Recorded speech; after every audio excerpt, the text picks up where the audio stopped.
Hey, profe, el riesgo de no seguir las reglas a veces es un poco divertido.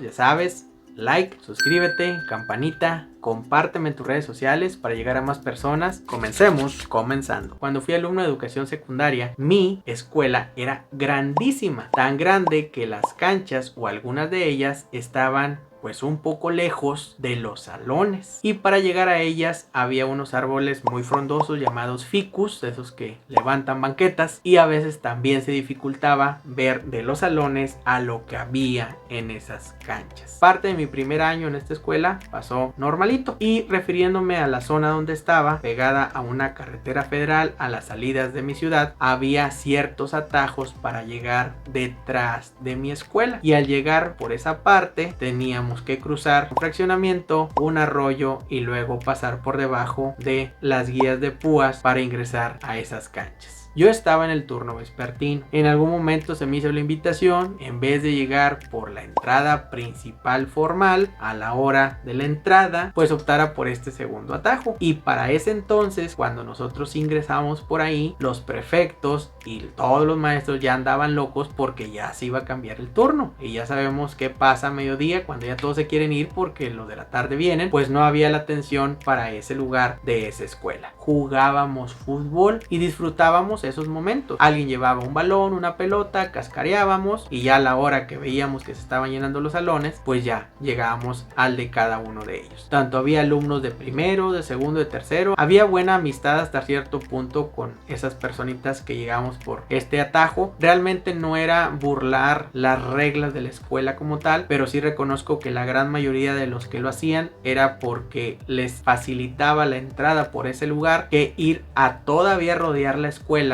20 minutos más en una prolongada subida para entrar con total formalidad. Varias veces, lo admito, nos escondíamos de los prefectos porque a veces se iban a echar un ojillo para ese rumbo, y ahí estábamos escondidos en la orillita de las canchas, levantando los pies, parados arriba de las gradas para taparnos con esos ficus, y aunque a veces se daban cuenta, pues no nos decía mucho. No nos iba a sacar 5 o 10 minutos para volver a entrar prácticamente lo que íbamos desde ahí hasta el otro lado donde estaba la entrada a esta secundaria. Puedo decir que fácilmente 2 años de mi instrucción en secundaria, mi entrada fue por esos lugares. De mi casa en realidad no me desviaba mucho, era cruzar un fraccionamiento, había un arroyito, lo cruzábamos brincando, a veces poníamos piedras y llegábamos a esas canchas. Y así como les platiqué en el apodo de mi director, aquí les dejo la tarjeta, varias veces el prefecto nos llevó con él, y quiero pensar entendía de cierta manera que entrar por ese lugar para muchos era menos riesgoso que todavía ir a dar la vueltezota, como les comento, y pasar parte de la carretera federal, sobre todo para la parte montada de alto riesgo. Cuando lo evitábamos, cuando había un evento formal que no teníamos que sudar, cuando había llovido, que nos era imposible brincar el arroyito, y una que otra vez que cambiaron las guías de púas y estaban muy duritas para que no ingresáramos. El alumnado que a veces nos juntábamos en esas canchas era en promedio unos 20, un poquito más. Tenían la característica de venir de una colonia muy lejana de esa secundaria. Yo y unos cuantos más éramos de los de ahí cerquitas, pero por el gusto de ir a cascarear ingresábamos por este lugar.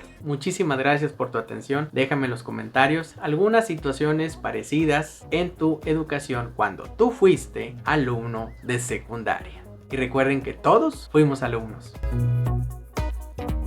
A veces había demasiada confianza que cuando sudábamos y ese olor penetrante de adolescente nos llegábamos a prestar los desodorantes. También muchas veces había accidentes con las guías de púa, porque no te agachabas bien, porque el que te estaba ayudando se le fue la mano, en fin, riesgos de adolescentes.